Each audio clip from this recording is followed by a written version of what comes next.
The skies above Al Maktoum International have continued to witness a spectacle of military might during the ongoing Dubai Air Show, with a number of international companies showcasing their latest fighter jets.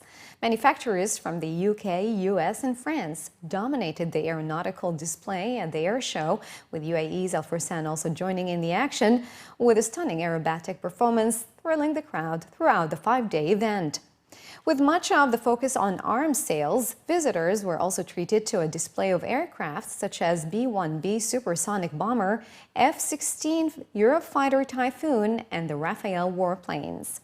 Among the international participants included a delegation of 100 defense companies from the UK, with the US represented by about 150 exhibitors, while around 30 French exhibitors have joined to seek both commercial and defense deals. According to a report by Stockholm International Peace Research Institute, defense spending across the Middle East rose by 5.2% last year, with Saudi Arabia alone spending more than $80.7 billion. With over 450 international deliveries completed, including 28 to Kuwait, 12 to Oman, Eurofighter Typhoon returned to the show 6 years after their debut, to seek a stronger cooperation with the Gulf region. With a top speed of over 2,400 kilometers an hour, company representatives believe that the warplane's agility and enhanced navigation capabilities should appeal to the regional market. It's really relevant to this region for many reasons, and it's not just a great fighter aircraft that will give you air security and security for the maritime region, but it's also very versatile. So you can see behind me the range of weapons that are on the jet, and all that's underpinned by the performance. So because the jet's got a very lightweight, strong airframe, very good thrust-to-weight ratio, you can carry a lot of weapons and still perform really well. So that's why it's so versatile and so useful and such a great fit for this region. It's that combination of performance that underpins everything else, but then a great range of cutting-edge sensors, all fused together, so the pilot gets great situational awareness. He can cut through the fog of war and very quickly make battlefield decisions.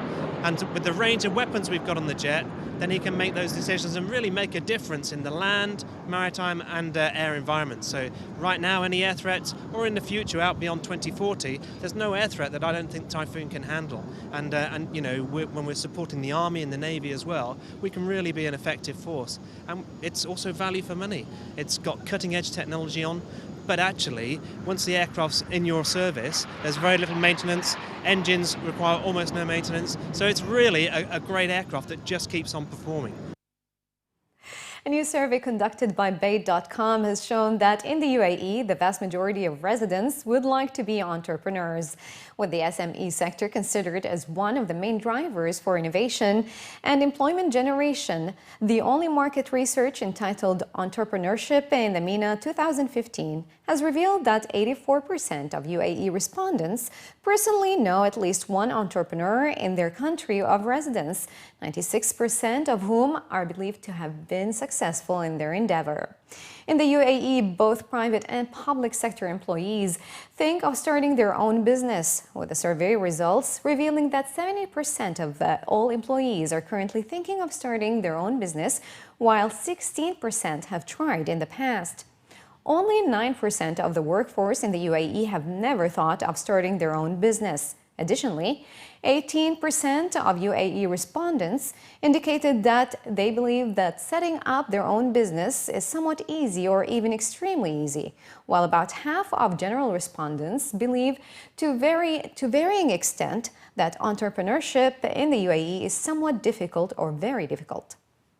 The main difficulties cited by those who have started their own business in the country include the unavailability of finances at 71%, a highly competitive market, 38%, strict governmental rules and regulations, 30%, and a perceived need for personal connections, or wasta, at 29%. Throughout the Middle East and North Africa region, 70% of respondents have started their own business, have done so over the past 5 years, while almost 1 in 5 have started their business in the last 10 years. According to MENA professionals who run their own business, The top 3 reasons for working for themselves are more income, 34%, greater independence in what they want to achieve, 31%, and a better work-life balance, 28%. Dubai's Damac property reported a 45% rise in its third quarter net profit today, as land sales and lower costs boosted its bottom line. The developer, which listed on Dubai's bourse in January, reported a net profit of 1.02 billion dirhams for the 3 months of September to September 30, up from 706.4 million dirhams a year earlier. Damac's third quarter revenue of 2.02 billion dirhams included land sales worth 491.6 million dirhams, while the prior year's revenue of 2.12 billion dirhams was generated solely through constructed apartments. Third quarter cost of sales fell 11.5% to 771.8 million dirhams, while general expenses dropped 35% to 247.7 million dirhams. In the first 9 months of 2015, Damac booked sales of 7 billion dirhams. It did not provide a year earlier figure, although it said that the total area sold was 6.24 million square feet, up 8.5% year on year. And Abu Dhabi's Aldar Properties extended an earnings boom, as higher margin enabled the developers to report a 9.4% rise in third quarter net profit today. The state-linked builder of Abu Dhabi's Formula One circuit made a profit of 634.3 million dirhams in the 3 months to September 30th, compared with a profit of 579.6 million dirhams in the corresponding period of 2014. The developer has now reported higher profits in 9 of the past 10 quarters, and the latest rise was despite a 14% drop in quarterly revenue to 1.18 billion dirhams. Aldar's third quarter direct costs fell to 628.5 million dirhams versus 1.01 billion dirhams a year earlier.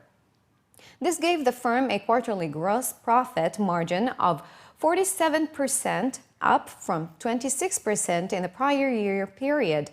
Recurring revenues from leasing commercial, retail, residential, and hotel units delivered a third quarter gross profit of 349 million dirhams. The improvement, compared with 238 million dirhams a year ago, follows the opening of its 2.5 million square foot Yas Mall in November last year. According to the developer, all units at the mall are leased, while as of September 30th, its residential portfolio of 4,800 homes was 99% occupied.